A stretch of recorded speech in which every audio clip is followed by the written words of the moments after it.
why does Bitcoin change us the way that it does? Why, and I think it was Max Kaiser that originally coined the term, you don't change Bitcoin, Bitcoin changes you. Why is Yeah. that? Why is it that when you change your unit of account, your whole perception of the world fundamentally changes?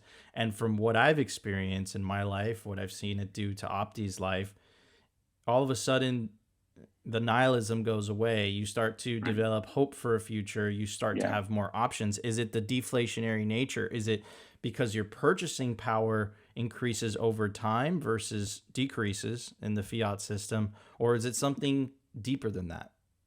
I think it's something deeper, right? And that's what I go into in this piece.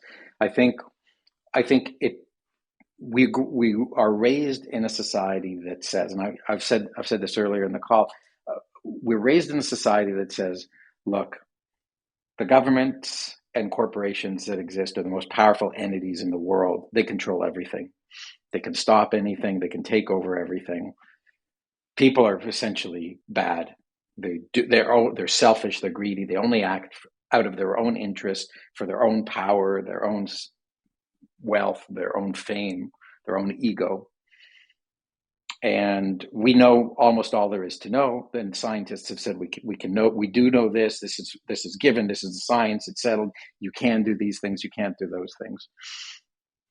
And it makes us feel like we're cursed, sinful, evil beings for all those reasons, right? Like we're powerless to do things against the government, against what scientists have decreed, against all these things, and we're bad in the first place because we're bad and selfish. And then Bitcoin comes around, and you hear this story of Satoshi Nakamoto, and this one invention, this in like one fell swoop, by creating this one invention without greed, that proves that governments can't stop it, and corporations try to take it over, try to copy it, try to imitate it, and fail. So it just shatters every one of these things that we're told are truths that make us feel shitty about ourselves.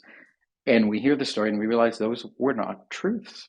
You can invent things that scientists say you can't invent. You can create things that the government and corporations cannot stop or take over. You don't have to do things for a greedy, selfish interest. And this is what I don't even want to say it changes you. It it shows you that certain things that you had been told were true were lies. Those things were in fact lies. And the story of Bitcoin shows you that there's something else that's fundamentally true. But it doesn't tell you exactly what is true. What is true? It just shows you those things that you were told are impossible. There are walls around you. You can't behave generously. You can't invent, like, those are no longer walls around you. And so it lets you see that it frees you from the prison of those lies. And freed from the prison of those lies, you get to discover what your potential is. And it's exciting because you were raised in this cage that said you're a greedy, selfish person. And now suddenly you're not. And corporations can control everything about you, and suddenly they can't. And the government can stop anything, and suddenly it can't. So suddenly you're in, and this can be scary as well, right? It's like if you found safety in this assurance that the government can stop anything that it wants to, and now you find out it can't, that might terrify you. But for many people, it's like, wow, okay, I can start testing some new limits. I can start exploring some things. And some people make some bad choices about what they choose to explore. But those are eventually, ultimately, people that we don't consider Bitcoiners because they're off doing things that are contrary to the values and ethos that Bitcoin presents. And so I think of it as two ways. I do think in one way, people say Bitcoin changes you, and it does because it frees you from the prison.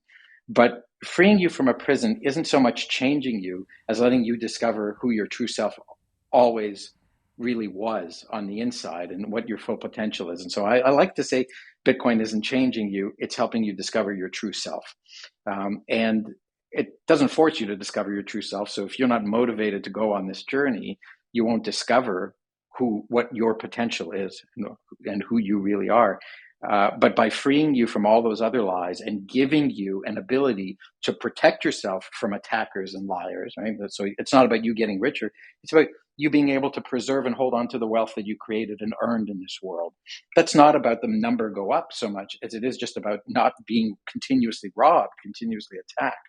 So it defends you and it allows you to be your true self. I think that's the most important spiritual thing. That's like a value beyond money. You can't put a price on knowing who you are, discovering your true soul, discovering your true nature, and other people around you discovering theirs, and then you being able to have relationships with other people who are freed.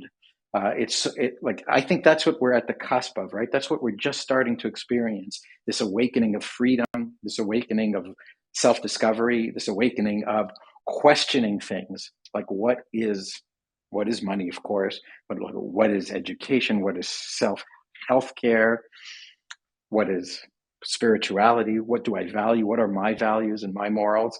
So these are all things that I mentioned in this article. I don't go too deep into any of them, but I help people kind of crack open the door to say these are the types of questions you can ask, and you can look at things with a kind of purity that you weren't able to see them in before, because they were all caught up in the tentacles of institutions that claimed a monopoly on things like healthcare, education, money, uh, medicine, all those kinds of things. Do you so you mentioned prison, right? Is that the result of fiat money, and because fiat money was captured by government? What do you mean by prison? How is it that Bitcoin grants you this freedom? Is it because you can memorize 12 words in your head, because it's incredibly difficult for governments to confiscate on a mass scale? Yeah, Is it because they can't steal from you through debasement, through inflation? right. How does Bitcoin give you this freedom, and how does fiat take it away from you? How has fiat programmed people to believe that they're in this prison without bars? Yeah. Well, so the first big lie of fiat, right? So, like I'm saying, you're imprisoned in. Uh, there's, I heard this story once before that apparently at the circuses, when an elephant, they kept elephants, right? And when the elephant was young, they would chain it to the floor with a strong chain, and it would try to resist and move its leg, and it would find it couldn't. And as the elephant grew, they just put a weak chain on it, because the elephant believed the idea that the chain would hold him in place because it used to. And I think this is the kind of prison that I'm talking about here, right? Like uh, the prison is the belief that the government issues money, that what the government issues even is money, right? It's pieces of paper. It's not even that anymore, right? But it's just pieces of paper that they say is money. They took all the gold away. It's not backed by any work, and so now they print it for themselves. So that's a lie that imprisons you if you believe it. And many people in the world believe it. Most of us believed it before we heard about Bitcoin, right? It's like, well, some people were gold bugs and they seemed kind of crazy, and gold was just impractical and unusable. So I don't want to go too far down that whole side thing, but it's like that's a lie that imprisoned us. And so did the lie that the government knows what education is best for us. Like these are the things we start to realize once we start to realize that the money itself is a lie. So does the lie that the government can tell us what food is good for us. And the more we look at these things, we see what corrupts these ideas, right? Well, there are these corporations whose former CEOs or heads of certain departments then run for office and become the ministers or the secretaries of health and food and nutrition and all these things. And the government tells us what pharmaceuticals are acceptable to take and which pharmaceuticals are unacceptable to take. And interestingly enough, ones that can cause you to die and become highly addicted to them are permitted, and ones that might enlighten you and aren't addictive are forbidden. It's curious. It doesn't seem like they're after our best interests when these sorts of things happen, and they'll lock you up for using some of these pharmaceuticals that they don't approve of. That seems problematic. So we start to, as these lies start to collapse in front of us, we're suddenly freed to explore a much larger space of, well, what is really money then? If it's not these pieces of paper that the government sends, what is really the proper way of educating oneself? If it's not the exact curriculum that was issued and mandated by fiat, by some government bureaucrats over some period of time, what is proper nutrition? What is proper healthcare? What is proper? There's just so many different fields you could get into. What even is art? What so many pursuits? What is spirituality? Taken apart from the institutions that claim to speak on behalf of spirits and gods and all this stuff. There's this freedom, and this is the freedom that I'm saying. It's not easy. The answers aren't obvious. It's not like, oh, you knock down one of these walls that imprisoned you, and suddenly endless enlightenment comes to you at the snap of a finger. It's no, now you're free to explore and learn. And it's going to take time and it's going to take energy. It doesn't come automatically. And that was the big lie of the fiat world, where the government said, don't worry, we have all the answers and we're giving them all to you, and you don't have to think and you don't have to ask questions. This is food, this is money, this is education, this is healthcare, this is the medicine you take, this is the food you eat, this is what you do when this happens. But it's not necessarily the case. And that's what we're freed from. So that's the prison that I'm talking about being freed from. And it's not just a monetary prison. It's a whole idea, broad philosophical, ideological prison. And Bitcoin is kind of this shattering of one of the most important pillars of it, money. It's a separation of money from the state, and not just from the state, from every institution, right? It's a separation of money from corporations. No corporation issues it. No not-for-profit entity issues it. No person issues it. It's issued by itself on its own terms. So it's very pure. And I think that's one of the other things I mentioned in this essay is this notion of purity is presented to us in a way for the first time. And we used to think money was certain things, just like we used to think we were certain things. We used to think money was part of an evil, greedy thing. And then when we see Bitcoin, which is money pure, separated even from matter, right? It's just pure essence of money. We see that it has nothing to do with any form of evil. It's just what two free people choose to use as a medium of exchange between one another when one is providing something to the other.